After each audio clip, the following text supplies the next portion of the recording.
एक गांव में संपत नाम का अंधा व्यक्ति रहा करता था। उसकी पत्नी रुक्मणी संपत का बिल्कुल भी सम्मान नहीं करती थी।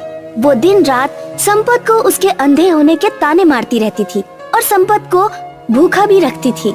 संपत बेचारा गांव में कुछ घरों से रोटी मांगकर अपना पेट भर लिया करता था। एक दिन संपत एक दुकान पर बैठा हुआ था कि तभी गांव का एक बिगड़ैल युवक मनोज आकर संपत से बोला, सुना है आजकल तुम्हारी पत्नी तुम्हें भोजन नहीं दे रही। कितनी बार कहा है मनोज कि अपने काम से काम रखा करो। अरे मैं तो बस ऐसे ही पूछ रहा था, तुम तो मेरी बात का बुरा मान गए। क्योंकि ये मेरे परिवार का निजी मामला है और तुम इसमें दखल ना दो तो ही अच्छा है। अपने काम से काम रखो। तो अपने घर के निजी मामले अपने ही घर पर रखो ना। अपनी पत्नी को कुछ मर्यादा सिखाई है या नहीं सिखाई? तुम कहना क्या चाहते हो मनोज? यही कि तुम्हारी पत्नी का चक्कर गांव के मुखिया के पुत्र राकेश के साथ चल रहा है। कल तो मैंने खुद अपनी आंखों से उन दोनों को हंसी मजाक करते हुए देखा था। राकेश तो भाभी से ऐसे मजाक कर रहा था जैसे कि वो उसकी पत्नी हो। अपनी जुबान पर थोड़ा काबू रखो। तुम जानते भी हो कि तुम क्या बोल रहे हो। तुम मेरी पत्नी के चरित्र पर आरोप लगा रहे हो। सारा गांव जानता है कि तुम्हारी पत्नी रुक्मणी चरित्रहीन है और तुम अंधे नकारा किसी काम के नहीं। वैसे एक बात बोलूं संपत भैया, भाभी का इसमें कोई दोष नहीं है। तुम्हें तो चलने के लिए भी एक लकड़ी के सहारे की जरूरत पड़ती है। भाभी ने तो तुमसे विवाह करके तुम्हारे ऊपर बहुत बड़ा उपकार किया है। तुम्हारे लिए तो यही बहुत है कि तुम्हारी एक पत्नी है, वरना इस गांव में बहुत से ऐसे हट्टे कट्टे युवक भी हैं जो बेचारे कुंवारे ही घूम रहे हैं। मनोज की बात सुनकर संपत क्रोधित होकर अपने घर आ गया और अपनी पत्नी रुक्मणी से बोला, ये मैं क्या सुन रहा हूँ रुक्मणी? तुम मुखिया के लड़के के साथ हंसी मजाक करती हो, वो भी अश्लील तरीके से। ये तुमसे किसने बोला? मनोज ने। और सिर्फ मनोज ने ही नहीं, गांव के न जाने कितने लोगों से मैं तुम्हारे बारे में घटिया बातें सुन चुका हूँ। तुम्हें शर्म आनी चाहिए रुक्मणी। तुम्हें सोचना चाहिए कि तुम किसी की पत्नी हो। अगर ऐसी ही बात थी तो फिर तुमने मुझसे शादी क्यों की? मैं तो बचपन से अंधा हूँ, तुम इस बात को जानती थी। हाँ किया था, तुम्हारी जमीन जायदाद के लालच में किया था। पर मुझे क्या पता था कि तुम्हारा नाकारा पिता वसीयत में ये लिख कर गया है कि उसका अंधा पुत्र संपत किसी भिखारी के नाम तो अपनी संपत्ति कर सकता है, पर अपनी पत्नी के नाम पर नहीं कर सकता और न ही उसे बेच सकता है। मेरे पिताजी के बारे में बुरा भला मत बोलो रुक्मणी। वो जानते थे कि मैं अंधा हूँ और लोग मेरा फायदा उठाएंगे। इसी वजह से वो इस तरह की वसीयत करके गए हैं। और वैसे भी मेरी संपत्ति का जितना भी किराया आता है उसे तुम ही रखती हो रुक्मणी, और उसमें से मुझे एक फूटी कौड़ी भी नहीं देती। यहाँ तक कि तुम मुझे धोखा देती हो, मुझे पेट भर का भोजन भी नहीं देती। गाँव के दूसरे घरों से मुझे मांग मांग कर अपना पेट भरना पड़ता है। इसके बावजूद भी मैं तुमसे कुछ नहीं कहता। अरे अगर मैं इतनी ही बुरी हूँ तो चले क्यों नहीं जाते यहाँ से? रुक्मणी की बात सुनकर संपत बहुत भावुक हो गया। ठीक है रुक्मणी, मैं जाता हूँ और वापस लौटकर कभी नहीं आऊँगा। हाँ हाँ जाओ, मुझे भी तुम्हारी कोई जरूरत नहीं है। संपत बेचारा अपने घर से रोता हुआ सड़क की ओर निकल गया और एक रोड पर जाकर बैठकर रोने लगा। तभी वहाँ पर गांव का व्यक्ति बलवीर, जो कि एक ट्रक ड्राइवर था, संपत के पास आकर बोला, अरे क्या हुआ संपत भैया? क्या तुम्हारी पत्नी ने तुम्हें घर से निकाल दिया जो यहाँ उदास बैठे हो? कभी कभी मैं सोचता हूँ बलवीर भैया कि भगवान ने मुझे जीवन ही क्यों दिया, और अगर दिया तो मुझे अंधा क्यों बना दिया। अरे संपत भैया, तुम तो रो रहे हो, क्षमा करना, मैंने तुम्हारी आंखों पर गौर नहीं किया। मैं अपनी पत्नी से इतना प्रेम करता हूँ, लेकिन फिर भी मेरी पत्नी मुझे घास तक नहीं डालती।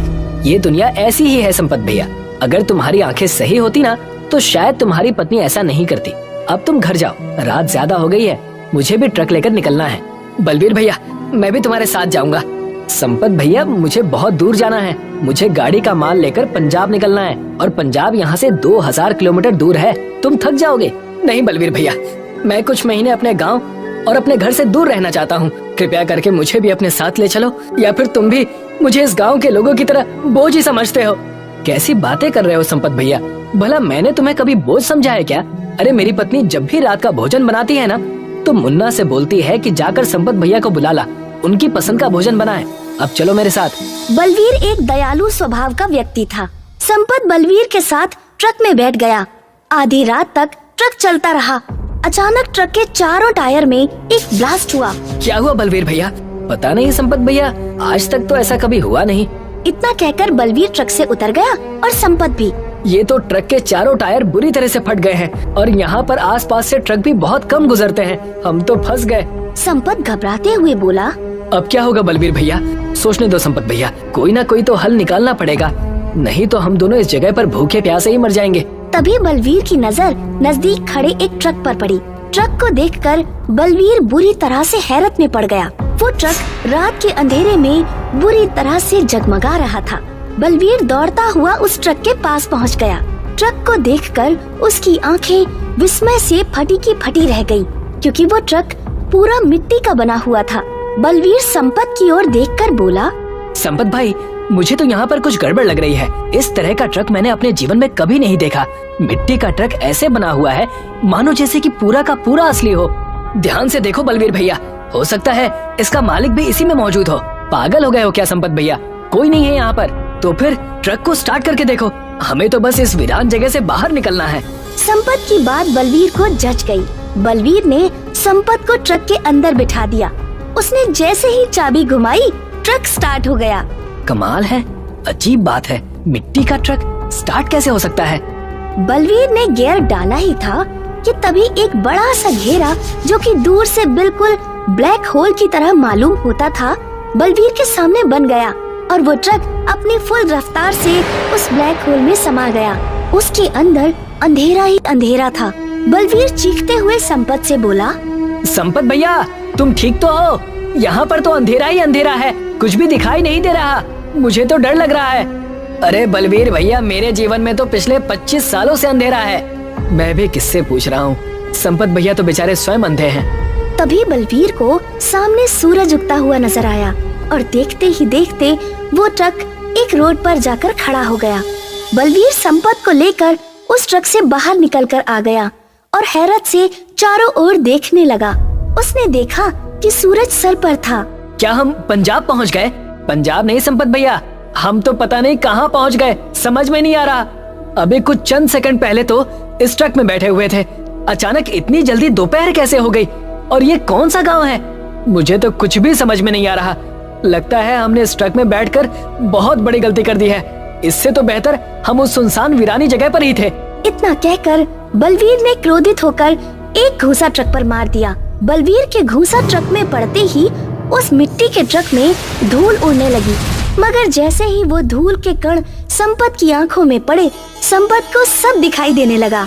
मुझे अब दिखाई दे रहा है बलवीर भैया, तुम तो काफी लंबे और चौड़े हो। क्या मजाक कर रहे हो संपत भैया? मजाक नहीं कर रहा बलवीर भैया, सच कह रहा हूँ। तुमने इस वक्त नीली कलर की पगड़ी, ब्लैक कलर की पैंट और लाल रंग की शर्ट पहन रखी है। अरे वाह, तुम्हें तो सब कुछ दिखाई दे रहा है संपत। तभी संपत उस जगह को बहुत गौर से देखने लगा। अचानक उसके दिमाग में तेज धमाका हुआ और वो दौड़ता हुआ खेतों की ओर भागने लगा। बलवीर भी संपत के पीछे दौड़ता हुआ खेतों की ओर भागने लगा। तभी संपत की नजर एक बच्चे पर पड़ी, जो कि कुछ बच्चों के साथ झूला झूल रहा था और बच्चों से जिद कर रहा था कि वो झूला बहुत तेज झुलाएं। संपत ये दृश्य विस्मय भरी नजरों से देखते हुए बलवीर से बोला, बलवीर भैया, तुम्हें पता है कि बच्चा कौन है? मुझे क्या पता कि ये बच्चा कौन है? इस बच्चे को गौर से देखो बलवीर भैया, तुम्हें समझ में आ जाएगा कि ये बच्चा कौन है। और सामने उस बच्चे को भी देखो। संपत के कहने पर बलवीर उन बच्चों को गौर से देखने लगा। वो हैरत से मुंह फाड़ता हुआ संपत की ओर देखकर बोला, ये तो तुम हो संपत भैया, और तुम्हारे बगल में जो बच्चा खड़ा है वो तो हमारे गांव का बल्ली है। अब बलवीर ने चारों ओर गौर से देखना शुरू किया। तभी उसकी नजर दूर बसे एक गांव पर पड़ी। बलवीर चीखता हुआ बोला, ये तो हमारा ही गांव है, लगता है हम समय के पीछे पहुंच गए हैं। तभी संपत ने देखा कि उसके बचपन वाला रूप, जो कि झूले में बैठा हुआ तेज तेज झूला झूल रहा था। संपत दौड़ता हुआ अपने बचपन के पास जाकर बोला, घर जाओ बेटा। कौन हो तुम? मैं तुम ही हूँ। मैं तुम ही हूँ से क्या मतलब है आपका? ये मतलब कि तुम अभी नहीं समझ पाओगे, लेकिन बड़े होने के साथ साथ तुम्हें समझ आ जाएगा। कुछ देर बाद तुम इस झूले से गिर जाओगे और तुम्हारा सर उस पेड़ से टकरा जाएगा और तुम हमेशा हमेशा के लिए अंधे हो जाओगे और तुम्हारा जीवन बर्बाद हो जाएगा। तुम मेरा ही बचपन हो, मैं समय के पीछे आ गया हूँ। संपत बचपन में भी बहुत भोला था।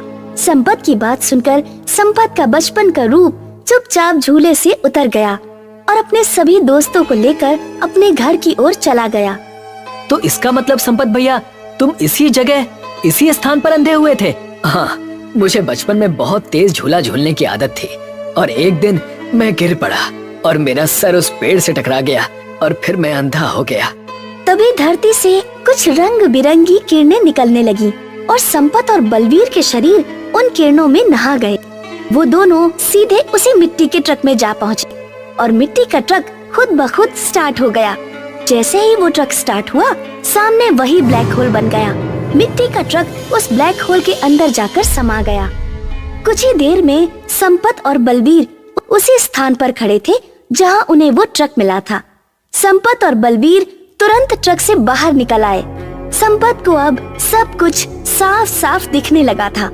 लगता है तुमने वक्त को बदल दिया, लेकिन ये जादुई ट्रक यहाँ पर आया कैसे?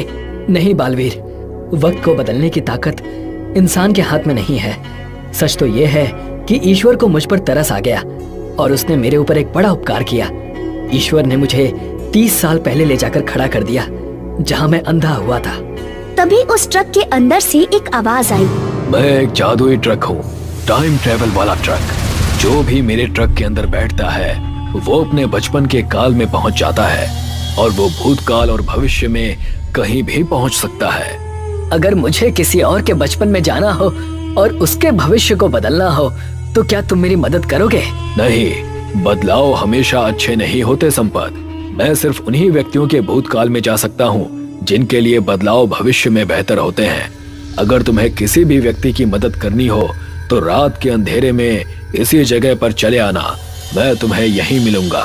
संपत और बलवीर अपने घर वापस आ गए। संपत की आंखों में रोशनी देखकर उसकी पत्नी रुक्मणी हैरत से बोली, अरे आपकी तो आंखों की रोशनी वापस आ गई। पता है आपको, मैंने आपको कहाँ कहाँ नहीं तलाश किया।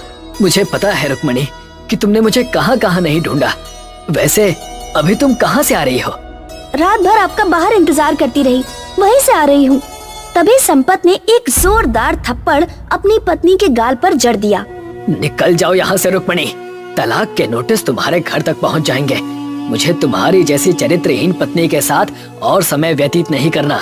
तुम चरित्रहीन होने के साथ साथ एक लालची औरत भी हो। तुम रात भर मुखिया के लड़के के साथ रही हो। मुझे ये बात किसी और ने नहीं बल्कि मुखिया ने ही बताई है, क्योंकि वो भी अपने लड़के के चरित्र से बहुत ज्यादा परेशान है। रुक्मणी हाथ जोड़ती रही, मगर संपत ने अब उसकी एक भी बात नहीं सुनी। संपत ने एक दूसरा विवाह कर लिया। आज भी वो उस टाइम ट्रेवल मिट्टी के बने हुए ट्रक के द्वारा दूसरे लोगों के भूतकाल और भविष्य काल में जाकर उनकी मदद करता रहता है। यदि आप ऐसी कहानियाँ और देखना चाहते हैं तो हमारे चैनल को सब्सक्राइब करें और बेल आइकन पर क्लिक करें ताकि हमारी सारी नई वीडियोस आप सबसे पहले देख सकें।